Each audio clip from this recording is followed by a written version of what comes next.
استکبار کی علامت کیا ہے؟ لوگ پیغمبر اسلام صلی اللہ علیہ وسلم پر شاعر ہونے کی تہمت کیوں لگاتے تھے؟ اور مخلص میں کیا فرق ہے؟ آئیے ان سوالات کے جوابات جانتے ہیں آج کے ایپیسوڈ میں۔ بسم اللہ الرحمن الرحیم۔ ناظرین محترم، السلام علیکم ورحمۃ اللہ وبرکاتہ۔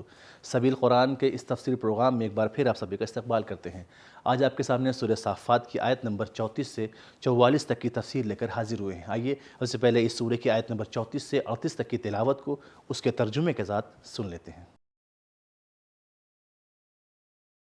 كتاب أنزلناه إليك مبارك ليدبروا آياته وليتذكر أولو الألباب بسم الله الرحمن الرحيم إنا كذلك نفعل بالمجرمين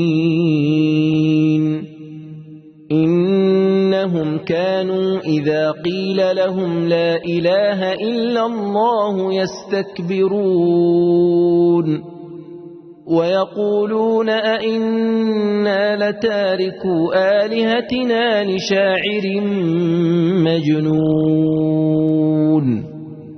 بل جاء بالحق وصدق المرسلين إنكم لذائق العذاب الأليم۔ ہم تو گنہگاروں کے ساتھ یوں ہی کیا کرتے ہیں۔ یہ لوگ ایسے شریر تھے کہ جب ان سے کہا جاتا ہے کہ خدا کے سوا کوئی معبود نہیں تو اکڑا کرتے تھے، اور یہ لوگ کہتے تھے کہ کیا ایک پاگل شاعر کے لیے ہم اپنے معبودوں کو چھوڑ بیٹھیں؟ بلکہ یہ تو حق بات لے کر آیا ہے اور اگلے پیغمبروں کی تصدیق کرتا ہے۔ تم لوگ اگر نہ مانو گے تو ضرور دردناک عذاب کا مزہ چکھو گے۔ سورہ صافات کی آیت نمبر 34 سے لے کر 38 تک کی تلاوت اور اس کے ترجمہ سننے کے بعد آئیے اس آیت میں موجودہ پیغامات کو بھی جان لیتے ہیں۔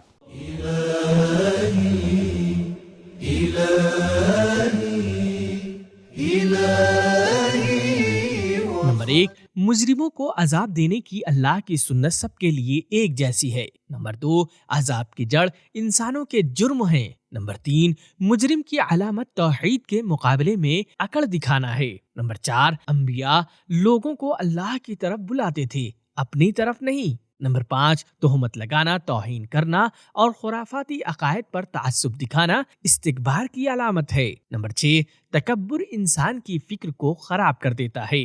سب سے عقل مند انسان کو پاگل اور پتھر سے بنے ہوئے بتوں کو خدا سمجھتا ہے۔ نمبر 7، تہمتوں کا جواب دینا ضروری ہے۔ نمبر 8، پیغمبر اسلام صلی اللہ علیہ وآلہ وسلم کی باتیں اور لا الہ الا اللہ کا نعرہ لوگوں کی فطرت میں ایک شدید کشش پیدا کر دیتا تھا۔ پیغمبر صلی اللہ علیہ وآلہ وسلم کی باتوں کی کشش کی وجہ سے لوگ ان پر شاعر کی تہمت لگاتے تھے۔ نمبر 9، مشرکوں کے کئی معبود تھے۔ نمبر 10، تمام انبیاء کی تعلیم ایک ہے اور تمام انبیاء توحید اور حق کی دعوت دیتے تھے، اور پیغمبر اسلام صلی اللہ علیہ وآلہ وسلم بھی ان کی تصدیق کرتے تھے۔ نمبر 11، خود بھی اہل حق بنے اور دوسروں کی حقانیت کی تصدیق بھی کریں۔ نمبر 12، جو لوگ جان بوجھ کر قرآن کو شعر اور پیغمبر کو پاگل کہتے تھے ان کے لیے دردناک عذاب ہے۔ اب آئیے سورہ صافات کی آیت نمبر 39 سے لے کر 44 تک کی تلاوت کو اس کے ترجمے کے ساتھ سن لیتے ہیں۔ وما تجزون الا ما كنتم تعملون الا عباد الله المخلصين اولئك لهم رزق معلوم فواكه وهم مكرمون في جنات النعيم على سرر متقابلين۔ اور تمہیں تو اسی کا بدلہ دیا جائے گا جو دنیا میں کرتے رہے۔ مگر خدا کے برگزیدہ بندے، ان کے واسطے بہشت میں ایک مقرر روزی ہوگی، ہر قسم کے میوے، اور وہ لوگ بڑی عزت سے نعمت کے لدے ہوئے باغوں میں تختوں پر چین سے آمنے سامنے بیٹھے ہوں گے۔ تو ناظرین، سورہ صافات کی ان آیات میں موجود ایک نقطے کو بھی جان لیتے ہیں۔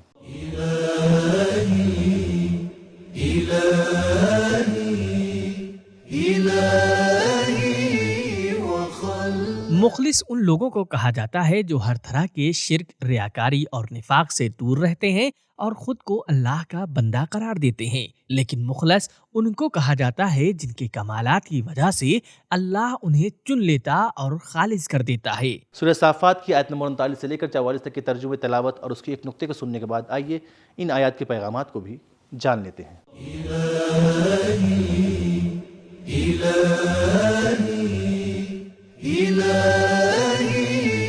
پیغام نمبر 1، اللہ کی سزائیں عادلانہ ہیں۔ وما تجزون الا ما کنتم تعملون۔ جی ہاں، قیامت کا دردناک عذاب دنیا میں شرک آلود اور استکباری کاموں کا مجسم ہونا ہے۔ نمبر 2، ڈرانے کے ساتھ ساتھ خوشخبری دینا بھی ضروری ہے۔ نمبر 3، جو چیز اللہ کے نزدیک برگزیدہ بننے کا سبب ہے وہ بندگی ہے۔ نمبر 4، برابر کا بدلہ گنہگاروں کے لیے ہے۔ اللہ کے برگزیدہ بندوں کا بدلہ ان کے اعمال سے کہیں بہتر دیا جائے گا۔ نمبر 5، جنت میں مادی اور معنوی کامیابی دونوں ایک ساتھ ہوں گی۔ نمبر 6، اولیاء خدا کا دیدار جنت کی معنوی لذتوں میں سے ایک ہے۔ نمبر 7، دنیا میں ساتھ بیٹھنے میں کبھی کبھی دشمنی ہو جاتی ہے، لیکن آخرت کی بیٹھک میں خوشی اور لذت ہوگی۔ نمبر 8، جنتیوں کی کامیابی ہر طرف سے ہے۔ الف، اللہ کا برگزیدہ ہونا۔ مخلصین، اللہ کے برگزیدہ بندوں کا مقام بہت بلند ہے۔ اولئکا، ان کے مقامات کی بلندی کی علامت ہے۔ بے، رزق معلوم کے بارے میں امام باقر علیہ السلام نے فرمایا، جنت کے خادم اس رزق کے بارے میں جانتے ہیں اور اولیاء خدا کے لیے ان کی درخواست سے پہلے ہی اس رزق کو حاضر کر دیں گے۔ تفسیر نور الثقلین۔ جیم، مادی اور معنوی رزق۔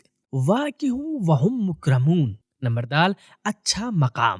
جنات النعیم ہے محبت کے ساتھ بہشتی دوستوں میں شامل ہونا اور خوشی کی بیٹھک۔ تو ناظرین، ہم نے جانا کہ تہمت لگانا، توہین کرنا، خرافاتی عقائد، یہ سب استکبار کی علامت ہے، اور رسول خدا صلی اللہ علیہ وآلہ وسلم کی باتوں میں اتنی کشش ہوا کرتی تھی جس کی وجہ سے لوگ ان پر شاعر ہونے کی تہمت لگاتے تھے۔ اور مخلص ان لوگوں کو کہا جاتا ہے جو ریاکاری، شرک، نفاق سے دور رہتے ہیں اور خود کو اللہ کا بندہ قرار دیتے ہیں، اور مخلص ان کو کہا جاتا ہے جن کے کمالات کی وجہ سے اللہ انہیں چن لیتا ہے اور انہیں خالص قرار دیتا ہے۔ تو ہمارا آج کا ایپیسوڈ یہ ختم ہوا، ملتے ہیں اگلے ایپیسوڈ میں، تب تک کے لیے خدا حافظ۔